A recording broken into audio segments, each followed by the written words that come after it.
Hey guys, Adam Romero, aka Perv McSwerve here, and today I'm going to be talking about manuals versus devices. It can oftentimes be daunting to enter PE as a complete newbie because there's just so many viable options to grow with. Today we're going to simplify that by doing a little pro-con comparing and contrasting manual methods and devices and talking about some of the differences in between. Cost. First and most obvious, of course, is cost. If you have a functioning set of hands, then manuals are free. Devices, of course, are not free unless you steal them, which is frowned upon in most societies. And at Massive Novelties, we tried our best to keep our prices down so that we can offer PE to the everyman, but they're still not free. The second thing to consider is the consistency of tension and of force. The biggest pro for devices, in my opinion, is that they are consistently consistent. Hanging or extending 7 pounds is always going to result in 7 pounds of force being exerted. Pumping at 5 inches of mercury is always going to produce the exact same vacuum force each and every time. Manuals are unreliable in this aspect as the user has no real idea how much tension or force they're actually creating. Now, this is the case within a given session where fatigue may set in and cause the user to create less and less tension over the duration of the session. This is also the case over larger periods of times, like days, weeks, or months, where the user may accommodate and actually get stronger and create more and potentially dangerously more amounts of tension over time. Concealability and portability. Concealability and portability of manuals is pretty obvious. You take your hands everywhere you go, or at least I do. And while you can't perform manuals without people noticing, there isn't any equipment to stow away if discretion is a real concern for you. My personal preference for concealability, portability, and training on the go is the Massive Novelties ADS that we have currently been prototyping and will be available next month. However, most any ADS will suffice for the purpose of carrying around and training on the go. Keep in mind a good ADS should have a wide band around the waist or around the knee for comfort purposes. It should also be made of quality materials, so try to avoid the cheap ADS that tend to have 1 inch thick or smaller pieces of nylon or elastic bands, something like you would find in the lining of your underwear. These cheaper pieces of elastic and thinner pieces of elastic will become so uncomfortable that eventually you just will find you won't want to wear it. Also, there is the fact that this cheap elastic will degrade very, very quickly to the point where it will no longer sufficiently produce the force needed to perform as an ADS. Now, I share my PE adventures with my girlfriend, so concealability isn't really a worry for me.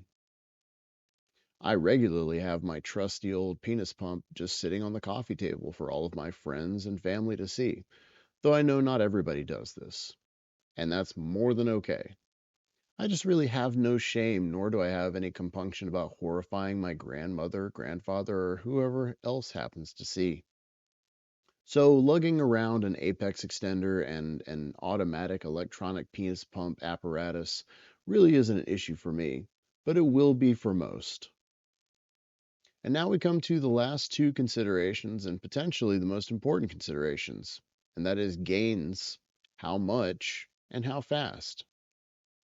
These are quite important points of consideration as they are how much do you want to gain and how quickly do manuals or devices produce these results. With regards to how much do you want to gain, typically it's recommended to use manuals if you want to gain 1 inch or less. Now, gains outside of this range, while they do occur, are rare and they do require exponentially more time and effort to gain each subsequent unit of size. Devices such as pumps and extenders have been used clinically to add as much as 1 to 1.5 inches in some studies, lasting as little as 3 to 6 months. For reference to the studies that I am referring to, see the P-Long and Restorex studies. Note that I included the aforementioned studies because these are the only studies that Dr. Hinks said.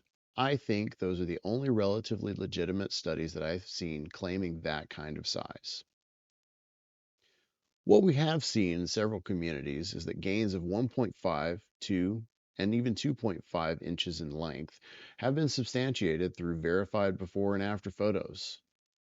There are also those who have claimed to have 3 to 4 inches in gains, and I don't necessarily doubt that they exist. The universe is a big place and anything is possible. These have just not been substantiated with photos. Now, as a caveat, I will say most who claim these sizes have been doing PE for quite some time, and some camera phones, well, camera phones in general, weren't invented around the time, that these people began, or they just never gave a thought to taking progress photos. I slipped, up and fumbled the ball taking my beginning progress photos as well, and so I can't necessarily blame these people. Now we come to the last consideration: how quickly? In terms of how quickly you could gain 1 inch, typically the following numbers have been accepted as true. Manuals: 1 year to 1.5 years or more. ADS and low tension extending: at least 1 year or more. Pumps: 8 months to 1 year or longer.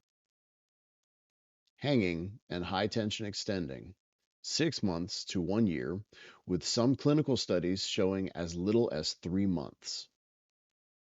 At the end of the day, all of these methods will work to increase your size when implemented into a PE routine that is strictly adhered to, but only you can decide which is right for your lifestyle and goals. As always, thank you guys for tuning in and watching. I really appreciate it. If you wouldn't mind, please liking the video, subscribing, and please visit massivenovelties.com for all your PE needs.